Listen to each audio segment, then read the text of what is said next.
ஓம் சாய்ராம். அனைத்து சாய் பக்தர்களுக்கும் வணக்கம். சாய்ராம், சாய் சீனு.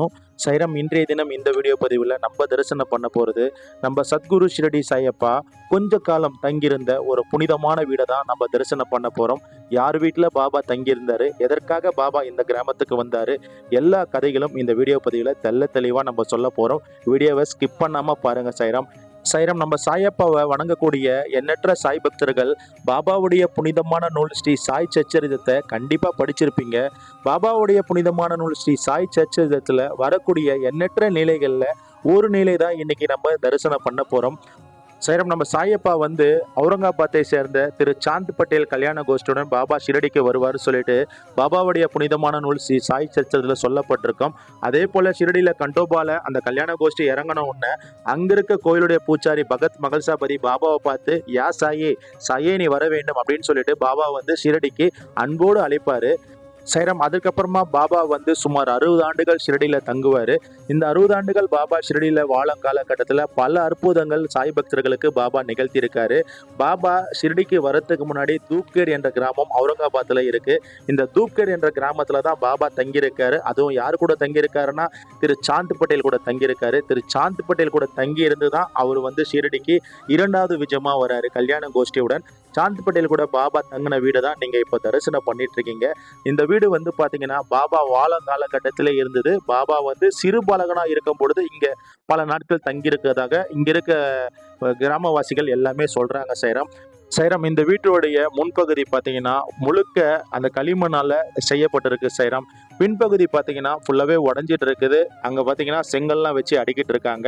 இப்போ நம்ம வீட்டுக்குள்ளே போயிட்டு வீடை காட்டுறேன், நீங்கள் பாருங்கள். சாய்ராம், வீடு அந்த காலத்தோடைய வீடு அப்படியே பழமை மாறாமல் வச்சுருக்காங்க. இந்த வீட்டில் தான் நம்ம பாபாவும் தங்கி இருந்திருக்காரு. நம்ம பாபாவுடைய சாந்த் பட்டேல் இந்த குடிசை வீட்டில் தான் அவரும் வாழ்ந்திருக்காரு. இங்கிருந்து தான் நம்ம சாய்நாதர் 2வது விஜயமாக ஷிரடிக்கு புறப்பட்டிருக்காரு. இந்த வீட்டுக்கு பாபா எப்படி வந்தாரு, இதுக்கு உண்டான கதையும் நம்ம பார்ப்போம். சாய்ராம், நம்ம பாபாவுடைய பக்தர் சாந்த் பட்டேல் பார்த்தீங்கன்னா ஒரு அழகான பெண் குதிரையை வளர்ப்பாரு. ரொம்ப ஆசையா வளர்ப்பாரு. அந்த குதிரை தொலைஞ்சிரும். அந்த குதிரையை திரு சாந்த் பட்டேல் பல நாட்களாக தேடுவார். எங்கே தேடியும் அந்த குதிரையை கண்டுபிடிக்க முடியாது.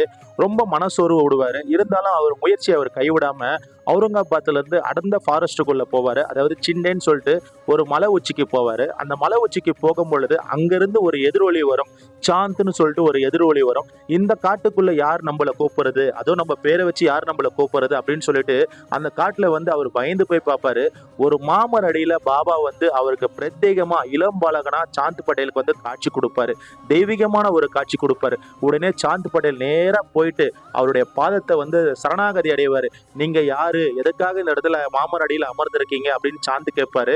அப்போ பாபா சொல்லுவாரு, நீங்க எதற்காக இங்க காட்டுக்குள்ள வந்திருக்கீங்க அதை சொல்லுங்க அப்படின்னு சொன்ன உடனே திரு சாந்த் பாபா கிட்ட சொல்லுவாரு, நான் அன்போட பாசத்தோட ஒரு பெண் குதிரையை வளர்த்தேன். அந்த குதிரை காணாம போயிடுச்சு. அந்த குதிரை எங்க தேடியே கண்டுபிடிக்க முடியல.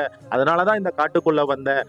என் குதிரை கிடைக்காம நான் வீட்டுக்கும் போக மாட்டேன் அப்படின்னு சொல்லுவாரு. உடனே பாபா என்ன பண்ணுவாருன்னா பக்கத்துல இருக்க சோலையில போய் பாரு, உன் குதிரை அங்கதான் மேய்ஞ்சிட்டு இருக்கும், கண்டிப்பா உன் குதிரை உனக்கு கிடைக்கும், இந்த வழியில போ பாபா சொல்லுவாரு. உடனே இவரும் பாபாவுடைய சொல்லுக்கிணங்க பக்கத்துல இருக்க சோலையில போவாரு. அங்கு அவருடைய குதிரை தென்படும். அந்த குதிரையை அந்த பிச்சிலியை கொண்டு பாபாவுடைய பாதார விந்தத்துல 2 பேருமே விழுந்து ஆசீர்வாதம் பண்ணுவாங்க. பாபா அங்கிருந்து என்ன பண்ணுவாரு, சிலிமை பத்த வைப்பாரு. அதே போல பாபா தன்னுடைய கத்தியால கீழே குத்தி நெருப்பை வர வச்சிருப்பாரு, நீர் ஊற்ற வர வச்சிருப்பாரு. இதையெல்லாம் கடந்து சாந்த் பட்டேல் பாபாவை அவங்க வீட்டுக்கு அழைச்சிருப்பாரு. பாபா, எங்களுடைய வீடு அவுரங்காபாத்ல தூப்கேடில் இருக்கு, அங்க நீங்க வாங்கன்னு சொல்லுவாங்க. பாபாவும் அங்க அந்த சிண்டேன் மலை உச்சிலேருந்து அவுரங்காபாத்துக்கு தூப்கேடுக்கு சாந்த் பட்டேல் வீட்டில் சில காலங்கள் தங்கியிருப்பாங்க. அங்கே தங்கி அங்கிருந்து சாந்த் பட்டேலுடைய மைத்தனுடைய கல்யாணத்துக்கு அவங்க ஷிரடிக்கு வந்திருப்பாங்க. ஷிரடிக்கு வந்த பிறகு கல்யாண கோஷ்டி எல்லாமே மீண்டும் தூப்கேடுக்கு போயிடும். ஆனால் பாபா நிரந்தரமாக சுமார் 60 ஆண்டுகள் ஷிரடியில் தங்கியிருப்பாரு. பாபா இந்த புனிதமான வீட்டில் சாந்த் பட்டேல் வீட்டில் இருந்தால் ஷிரடிக்கு புறப்பட்டாரு. அப்படிப்பட்ட வீடு தான் நீங்கள் அனைவருமே தரிசனம் பண்ணிட்டு இருக்கீங்க. நம்ம எல்லோருக்கும் இறைவன் ஒருவரே எஜமானர். ஷிரடி சாய்பாபா ஸ்ரீ சாயை பணிக அனைவருக்கும் சாந்தி நிலவட்டம். சச்சிதானந்த சத்குரு சாய்நாத் மகராஜ் கி ஜெய். சச்சிதானந்த சத்குரு சாய்நாத் மகராஜ் கி ஜெய். அல்லாஹ் மாலிக்.